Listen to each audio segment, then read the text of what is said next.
most meetings fall flat after the first few. Well, so sorry. So not after the first few. It's the first few that fall flat, which is why most meetups never get like off the ground. So there's a couple of things here, right? Concept that I've talked to you about before is line up 1 or 2 people that you know for sure are coming. So then when you share it, it's not, hey guys, I'm Chris and I'm hosting this thing, right?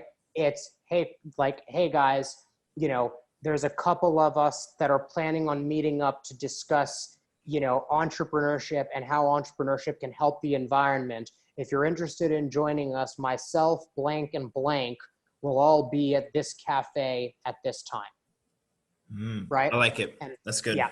And that, what's really funny is that actually, if people feel like they may show up to a meetup like that and it may just be a one-on-one with like you and them, it makes them less likely to want to like to commit because they wouldn't want to essentially like let you down. But in some ways, it also makes it more likely that they actually won't show up, like particularly females, right? Like, think about like if you like said that and there's a girl that's thinking about coming out, but she isn't sure if it's like just going to be you there, and like, you know, she just doesn't want to go and just like meet a random dude in like in a coffee shop, like, or whatever, right?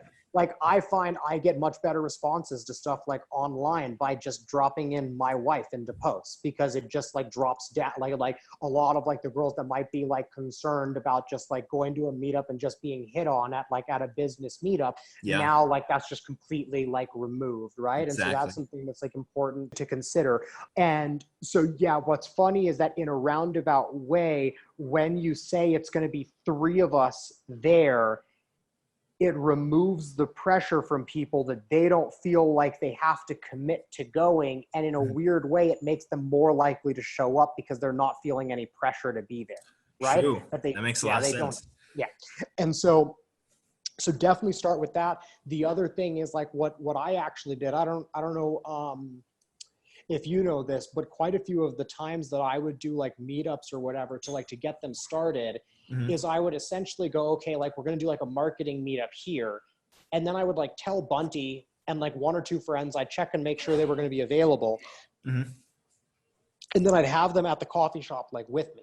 This is more from a mental perspective, right? So you were asking about how do you find the location, right? So the first thing is that it's a huge blessing, right? It's a blessing in disguise, but it's a huge blessing that you can realistically expect 4 to 5 people max at your first meetup. You don't have to find the perfect like meeting spot. You don't have to find food for thought. You don't have to find anything like that. You just need to find a coffee shop where it's okay to talk, and you just need to get a big enough table. So you can just get a 4-person table and put 2 seats on either end if more people show up than expected. And now you have a 6-person like meetup. So until you actually start getting quite a few people that are coming, you start getting repeat like business or whatever, that's when you really have to figure out where's the long-term place. So now the last thing, right, or the last thing I can think of right now is that in order to essentially limit you from, or to lower the risk of you getting discouraged here, what I would do is I would pick a place that's very near to your house. Because the last thing that you want to do is to travel around Germany or around Berlin or whatever and spend 45 minutes jumping from one public transport to another to get to a meetup that you've put time into and organized for then no one to show up, right? That's a really shitty feeling, right? So the first I Love Marketing meetups that we did on Kopangan, I just picked Street the New Kitchen because like that's where I wanted to eat lunch. So I could go, I would organize it at 1 o'clock. I would show up at 12:45, eat my lunch. And if no one showed up, who gave a fuck? Like I just had lunch and I'd be out of there by 1:30 or by 1:45. And so I would recommend doing something like that in the very beginning in order to lower the risk, just so that, because if you do that, then it's really easy for you to go, I'm going to commit to doing this to 5 weeks in a row. And if by the 5th week I haven't gotten any traction, then I'm going to take like a different approach, or I'm going to just like stop the meetup and I'll come back to it. I'll go back to the drawing board and like and start from scratch.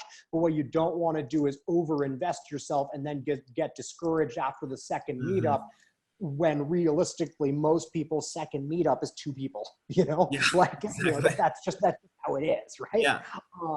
Okay, cool. That's solid. And so yeah, it's a combination of things, right? Like how to actually find the venue. I pretty much completely avoided that question, but I can tell you how to make it so that you don't really run any risk or like overextend yourself trying to make this happen.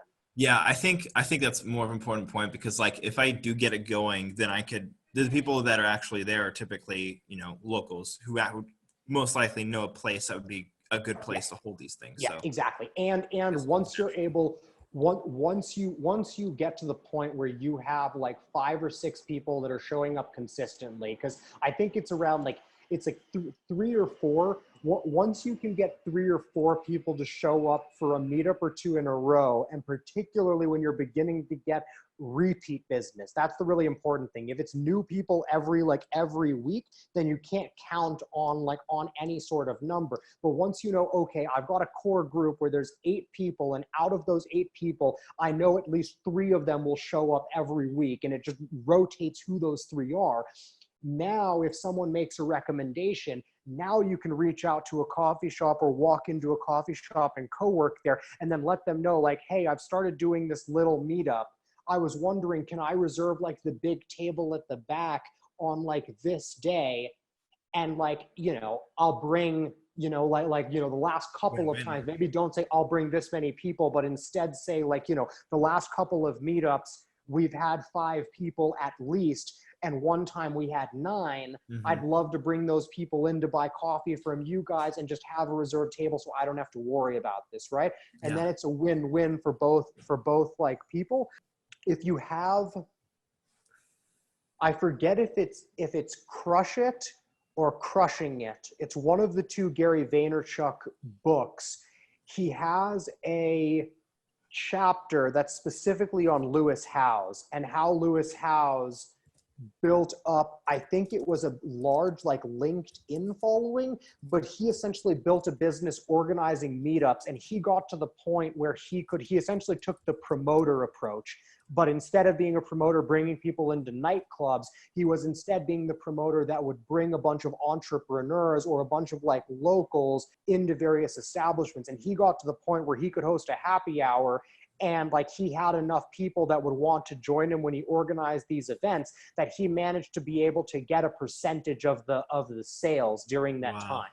Right. Crazy. And so like, you know, you may not be like trying to achieve that, because I think he was bringing in 50, 100 people for his meetups. But if you read that chapter, I guarantee you'll at least be inspired, but you'll probably also come away with a couple of like solid ideas. Cause he really took that and just took it to the next level. So that's another good one to read. Awesome. Thank you, man. Yeah. Nice.